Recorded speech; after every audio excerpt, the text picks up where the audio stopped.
네, 반갑습니다.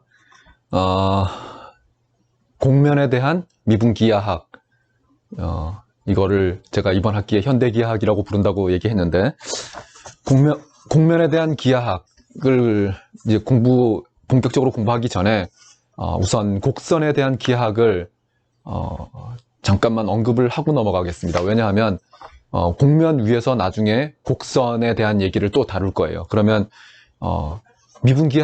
곡선에 대한 미분기하학을 공부한 사람이라면 편하게 이해할 수 있겠지만, 만약에 여러분들 중에 곡선에 대한 미분기하학을 공부하지 않은 학생들이 틀림없이 있을 겁니다. 그리고 곡선을 공부했다 하더라도 기억이 나지 않은 학생들도 상당수 있을 겁니다. 이게 왜냐하면 시간이 한참 지났기 때문에 많이 잊어버리고 또 기억이 안 날 가능성이 큽니다. 그래서 간략하게 짧게 곡선에 대한 이번 학기에 다룰 중요 내용들만 짧게 얘기하고 본격적으로 강의를 시작하겠습니다.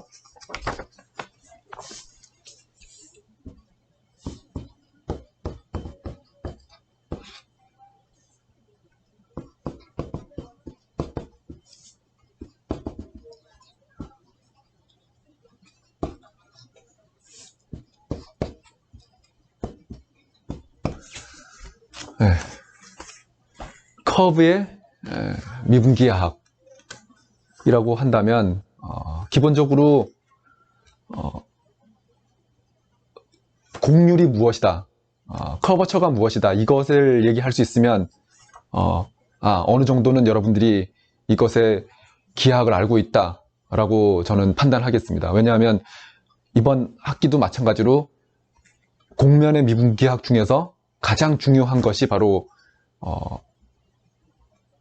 얼마나 휘어 있는가, 그 휘어진 정도를 다룰 거기 때문에 그 부분에 대해서 포커스를 맞춰서 얘기를 하려고 합니다.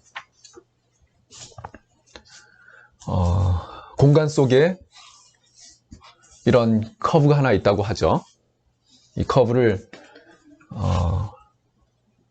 그냥 점들의 집합이 아니고 우리가 어떻게 이해할 거냐 하면 이것을 매개화 시켜서 다이나미컬하게 이해하려고 합니다. 그래서 어떤 인터벌 i에서 1로 가는 곡선으로 가는 맵을 우리가 커브라고 많이 불렀었어요. 1학기 때 우리 그 미분기하학을 수업을 들은 학생은 그렇게 이해하면 되고, 그렇지 않다 하더라도, 들은 학생이 듣지 않았다고 하더라도 곡선을 이런 식으로 이해하겠다로 생각하면 됩니다. 그러면 이걸로부터 자연스럽게 여러분들이 추측할 수 있을 거예요. 그러면 곡면의 기하학은 뭐 어떻게 이해할까? 당연히 여기 변수가 이게 한 개짜리니까 우리가 변수를 뭐 t 혹은 s라고 쓸 건데, s라고 쓰는 거는 arc length로 parameterize 된 거를 우리가 s라고 쓰겠습니다. 그래서 여기 alpha of s 이렇게 쓰면 이거는 곡선이구나 라고 이해하면 됩니다. 제가 아까 방금 arc length로 parameterize 돼 있다 이런 얘기를 했는데, 이 부분이 이해가 되지 않는다 그러면 제 1학기 강의 영상을 참고하기 바랍니다.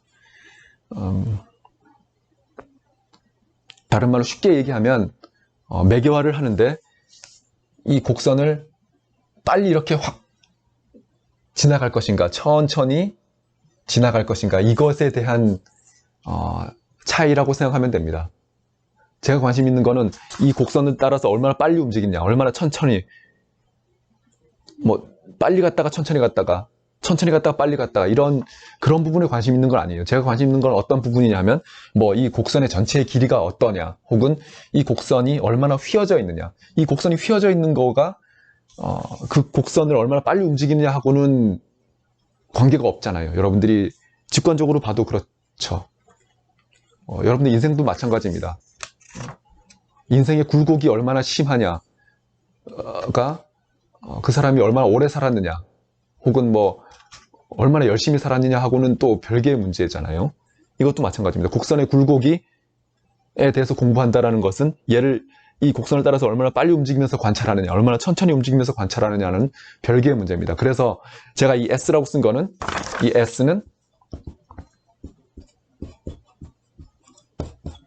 arc length 파라미터라고 부릅니다. 아크랭스 파라미터. 어떤 매개 변수냐 하면 호의 길이, 이 곡선의 길이로 매개화됐다 라고 얘기하면 됩니다. 이 곡선의 길이가 있을 거 아니에요. 그 곡선의 길이를 제가 0부터 L까지라고 하겠습니다. 전체의 길이를 L이라고 하면 0부터 L까지. 그러면 이렇게 하면 장점이 뭐냐 하면 알파 프라임 S, 미분기하기니까 이제 미분이 등장할 겁니다. 이거 미분하면 뭐예요? 이 미분도 조심해야 되는데, 얘를 미분하면, 얘가 미분하기 전에 이게 어떻게 쓰여져 있냐 하면,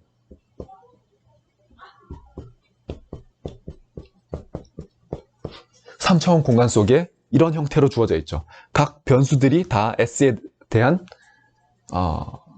함수 값입니다. 그래서 3차원 공간 속에 있기 때문에 이 커브가 3차원 공간 속에 있기 때문에 제가 좌표를 이렇게 3개가 필요하다고 해서 쓴 겁니다. 그러면 얘를 미분해도 역시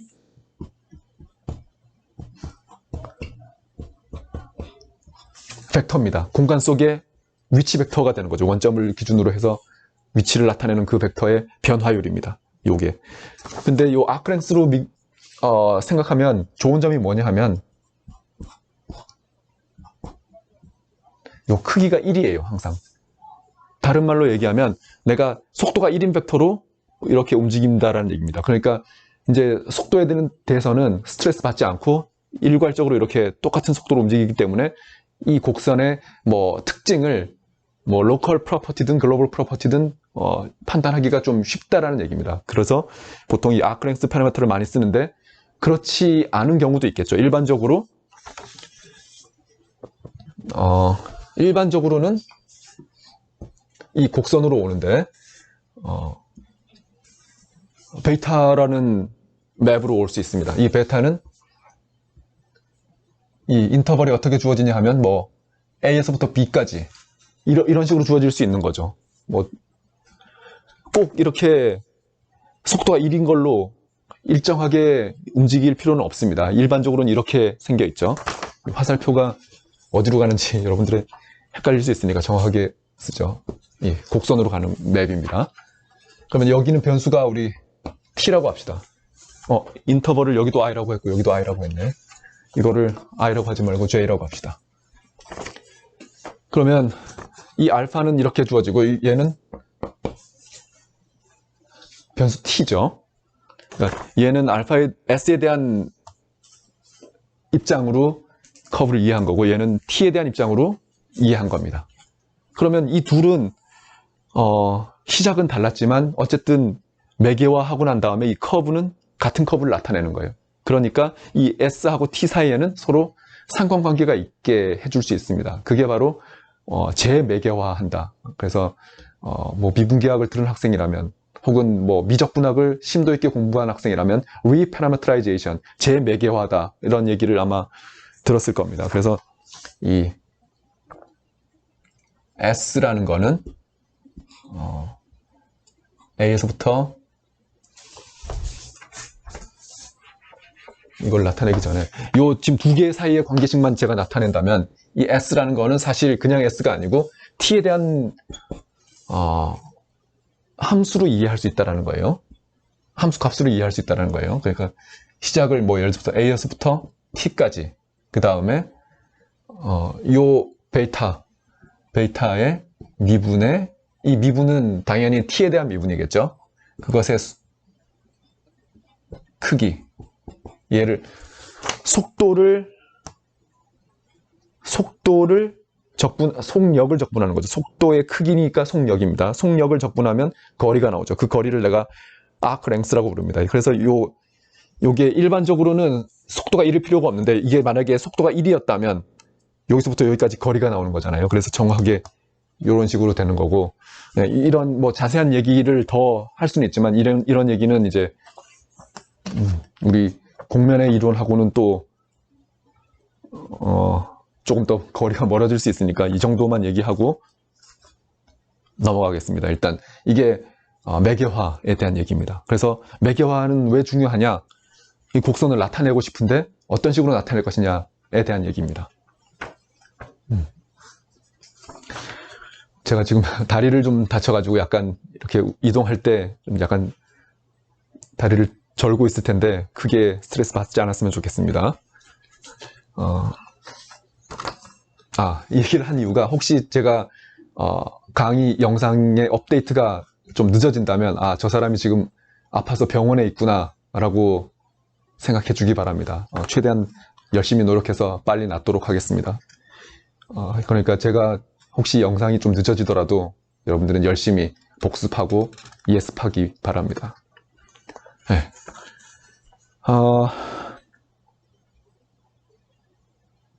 네, 이거는 이제 곡선을 나타내는 얘기고, 제일 중요한 거는 공률에 대한 얘기입니다. 커버처에 대한 얘기를 할 건데, 뭐 어떤 사람은 알파로 나타내는 사람도 있을 거고 어떤 사람은 베타로 나타내는 사람도 있을 건데 어떻게 나타내든 간에 매개화를 다시 매개화하면 리파라메트라이즈 하면 항상 속도가 이런 걸로 나타낼 수 있다. 이게 곡선의 미분기하학에서 배우는 핵심적인 내용 중에 하나입니다. 그래서 저는 속도가 1인 벡터라고 가정하고 지금부터 잠깐 커버처에 대한 얘기를 하겠습니다.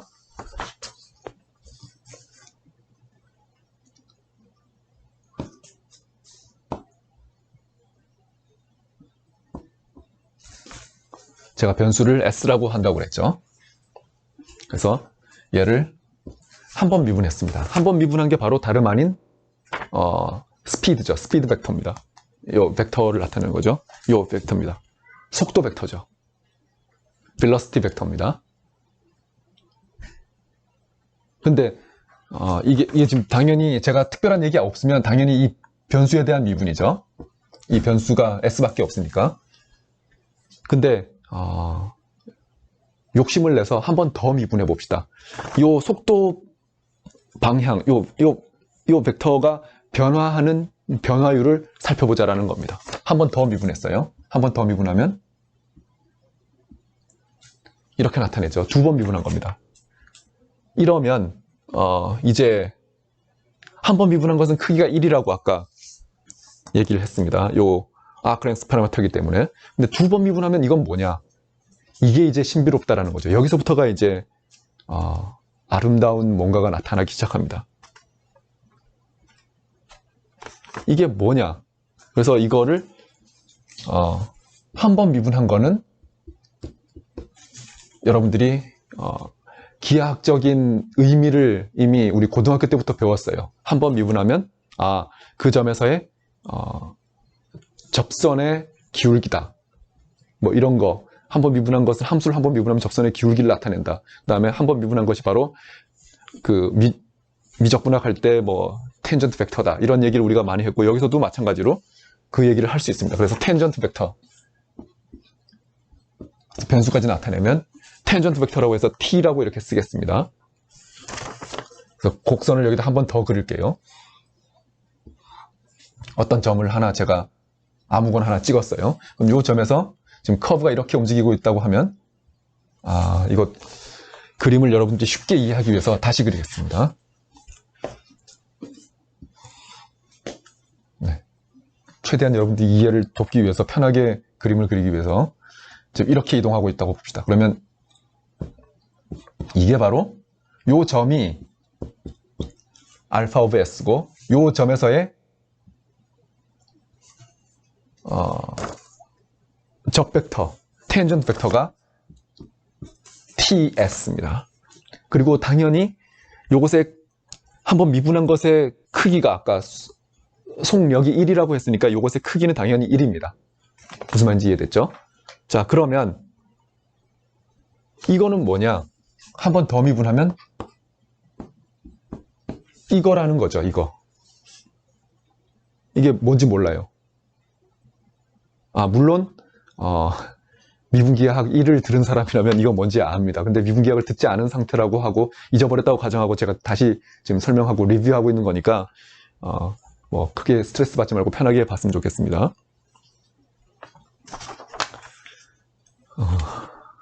이거를 뭐 미분기하학을 듣는 학생들 중에는 또 제가 이거 물어보면 또 달달달 외워서 대답하는 학생들도 상당히 있어요. 이거는 사실 외우는 게 아니고 이해를 해야 됩니다. 이해를 하고 기억을 하면 되는 것을 여러분들은 그냥 공식을 외우는 걸로 보통 수학을 공부하는 사람들이 많습니다. 그러면 그게 물론 나중에 달달 외우고 있다가 아 이게 이거였구나 이렇게 학습하는 방식도 있고 또 의미를 알고 기억하는 게 오래 기억하는 방법, 오래 잊어버리지 않는 방법 중에 하나입니다. 그래서 저는 후자를 보통 많이 추천하는데, 그러니까 기억을 막 외우려고 하지 말고 왜 그런가를 생각해 보면 훨씬 더 빨리 캐치할 수 있습니다. 그래서 요 t를 나타냈고 제가 t의 미분은 뭐냐? 그럼 이 공간 속에 여러분들이 저한테 얘기를 할 거예요. 그림을 그려봐라. 뭐냐? 라고 얘기하면 저는 그림을 그릴 수 있는 방법이 딱 하나 있습니다. 제가 캐치할 수 있는 거는 여기서 하나밖에 없어요.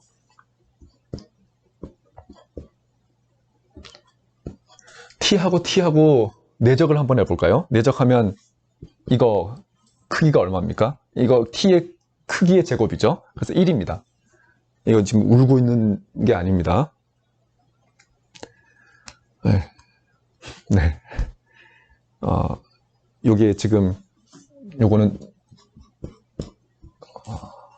t의 크기의 제곱을 내적으로, 이건 내적입니다. 내적. 벡터 3차원 벡터 공간에서 지금 제가 얘기하고 있는 거니까 이렇게 되고, 그러면 그림을 이거를 그리기 위해서 왜 자꾸 딴소리를 하냐 이렇게 생각하는 사람이 있을 수 있는데 이제 이해를 돕기 위해서 이걸 얘기하는 거예요.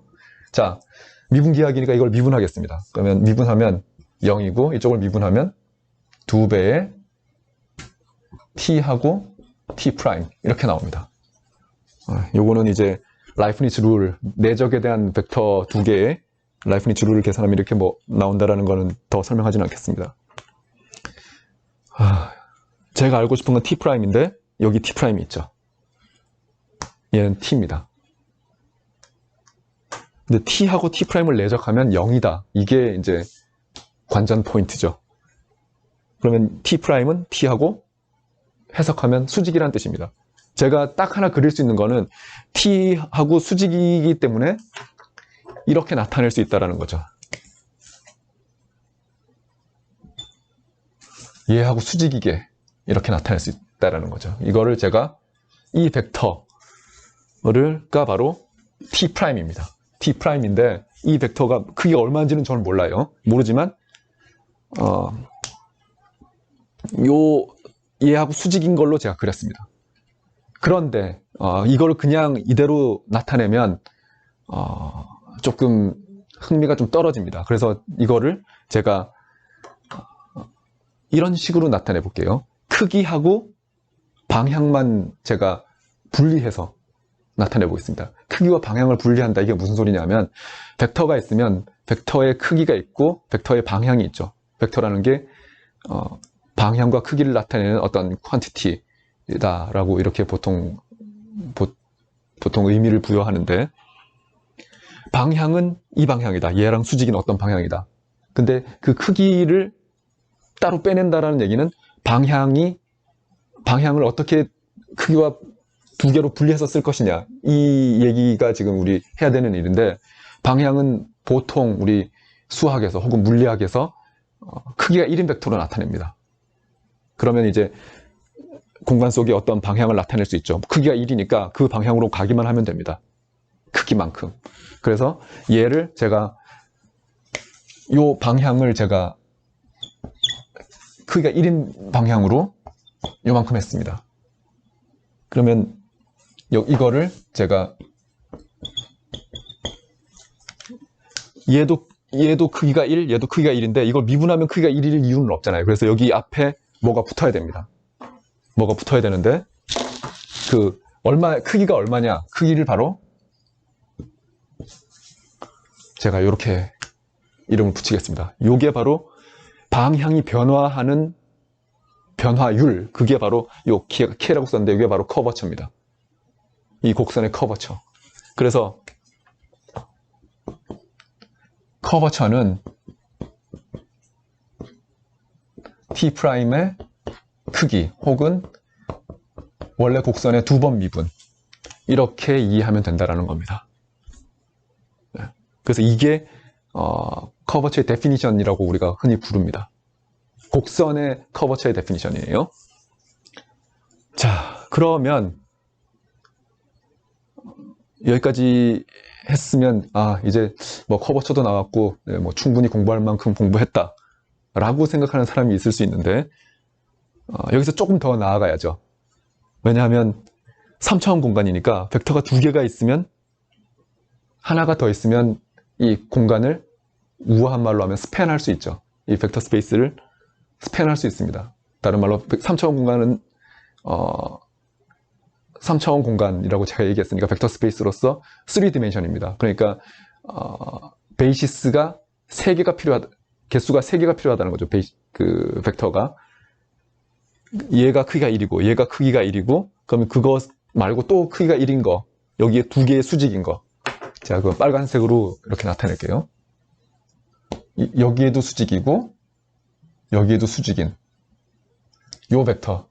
요거를 제가 바이노멀, 얘는 노멀이라고 해서 n이라고 썼고 이거는 두 개 다 수직이기 때문에 바이노멀이라고 해서 b라고 썼습니다. 그래서 b, t, n, b 요게 바로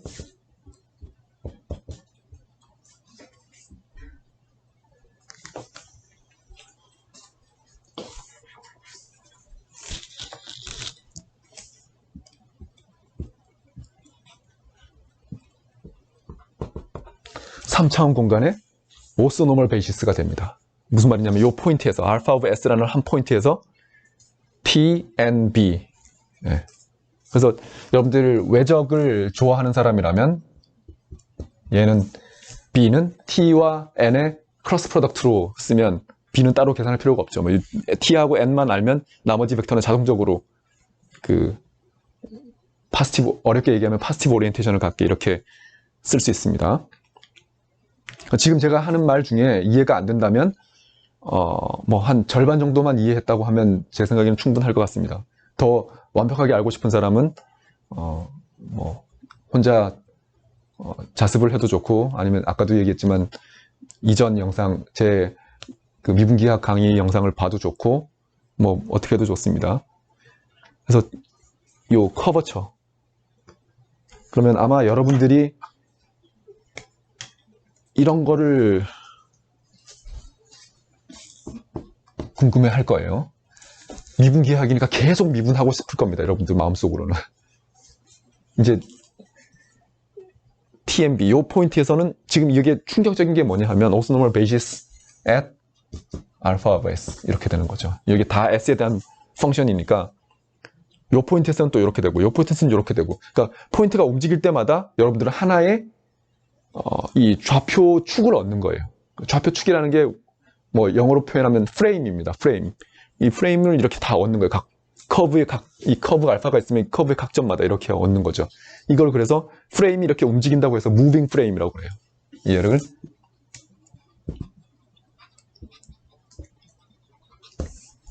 참으로 아름다운 표현 방식이죠.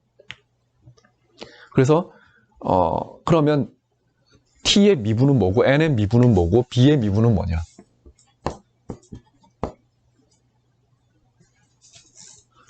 이거를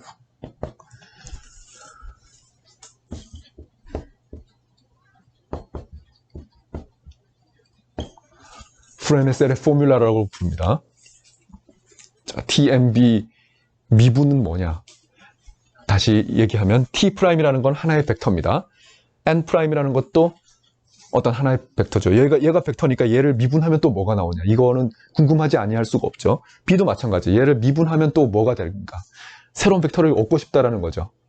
얘의 변화율이 뭔가 궁금하다라는 거죠. 그래서 이게 바로 여러분들 제가 우리 텍스트 레퍼런스에 뭐 도카르모의 책에도 나와 있고 뭐 아니면 또 무슨 책이었죠? 저자가 밀만 파커 그 책에도 나와 있습니다. T의 미분을 TNB로 나타낼 수 있다. 이게 아이디어입니다. 저 TMB라는 거는 이게 베이시스이기 때문에 공간에 어떤 벡터가 있더라도 저 세 개의 리니어 컨비네이션으로, 어렵게 얘기하면 리니어 컨비네이션으로 나타낼 수 있다는 거죠. 이 하나하나들이 다 벡터니까 T'은 어떻게 나타나느냐? T'을 우리가 이미 이렇게 쓰자고 이거 정의한 겁니다. 정의, 데피니션. 점을 땡땡 찍는 건 데피니션이라는 뜻입니다. 이렇게 우리가 정의를 했기 때문에 이렇게 쓰면 되겠죠. 제가 행렬로 써봤습니다. 그 다음 N'도 쓸 수 있는데 제가 이 시간에 이걸 뭐 다 증명하고 있을 필요는 없으니까 그냥 답만 쓰겠습니다. 네. 그 다음에 B'은 이런 식으로 우리가 쓸 수 있어요. 그래서 여기서 보면 B'이라는 거는 어떤 벡터냐 하면 이렇게 쓸 수 있다라는 거죠.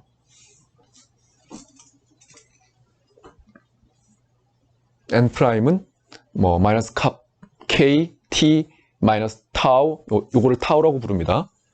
요거는 어떤 사람은 카파라고 쓰는 사람도 있는데 저는 K라고 그냥 썼어요. 소문자 K로. 네. 이렇게 나타낼 수 있다라는 겁니다. 근데 그럼 왜 한 번 미분한 것만 쓰고 두 번 미분한 거는 왜 안 나타냈습니까?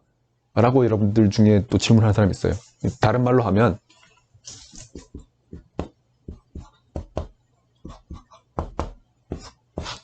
이것도 나타내 보세요 라고 얘기하는 사람이 있을 수 있어요.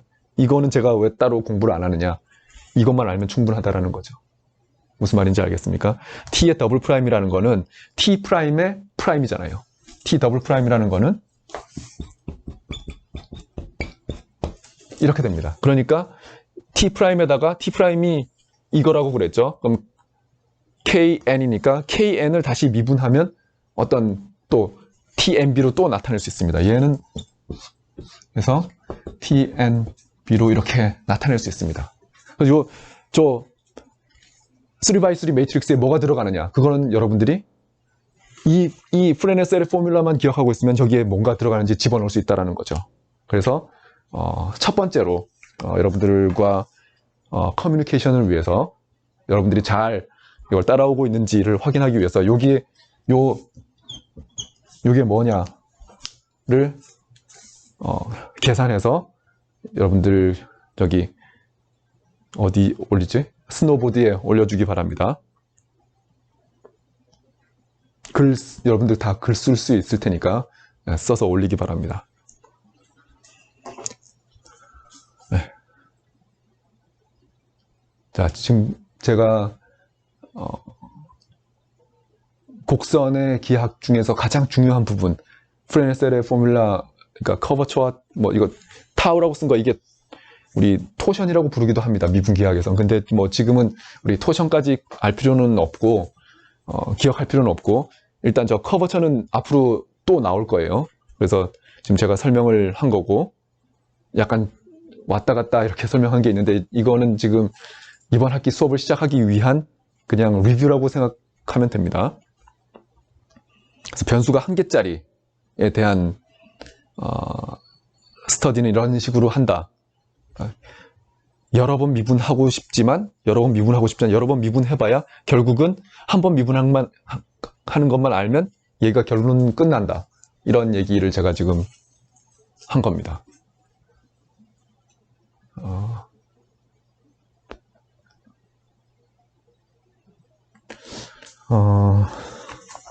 그래서 이 중에 핵심적인 아이디어는 우리가 변수가 두 개짜리인 거, 다른 말로 공면의 서피스의 기하학을 공부할 때도 이 아이디어는 근본적으로 똑같아요. 이 무빙 프레임 메소드는 근본적으로 똑같습니다. 무슨 말이냐 하면 여러분들이 각 포인트에서 이 프레임을, 다른 말로 좌표측을 어떻게 잡을 것인가, 어떻게 잡아가지고 그 속에 있는 아무 벡터나 T', N', B' 이런 식으로 여러분들이 알고 싶은 벡터를 이 기본적인 오소노멀 베이시스 여기 오소노말이라는 말은 잠깐만 잡담인데 오소는 이게 뭐 틀이라는 뜻이긴 합니다. 이 노멀이라는 거는 크기가 1이라는 뜻이고, 이 오소는 수직이라는 뜻이에요. 오소고널 하다, 여러분들 선형 대수에서 오소고널 하다 그러면 수직인 걸 나타내는 거고, 오소노멀이다 그러면 수직이면서 크기가 1인 걸 나타냅니다. 즉 TNB, 여기서 지금 제가 쓴 이 세 개의 이 베이시스는 크기가 다 모두 1이고 수직인 오소노멀 베이시스입니다. 그래서 어떤 베이시스를 잡아가지고 알고 싶은 여러분들이 알고 싶어하는 양을 여러분들이 잡은 이 베이시스로 컨트롤 할 수 있을까? 이게 핵심입니다. 그래서 이 아이디어는 앞으로 계속 쓰이기 때문에 제가 이렇게 나름대로 흥분해서 설명을 했는데, 일단 곡선의 기하학은 이런 거였다. 그리고 잘 이해가 되지 않는다. 저 사람이 지금 무슨 말 하는지 이해가 되지 않는다. 라는 게 있다면 그거는 다행입니다. 뭘 모르니까 그 부분을 공부하면 되겠다라는 생각이 들 거예요. 그래서 오늘은 일단 이번 시간은 이렇게 마무리하는 걸로 하겠습니다. 그래서 다음 시간부터는 본격적으로 서피스에 대한 얘기를 하도록 하겠습니다. 수고했어요.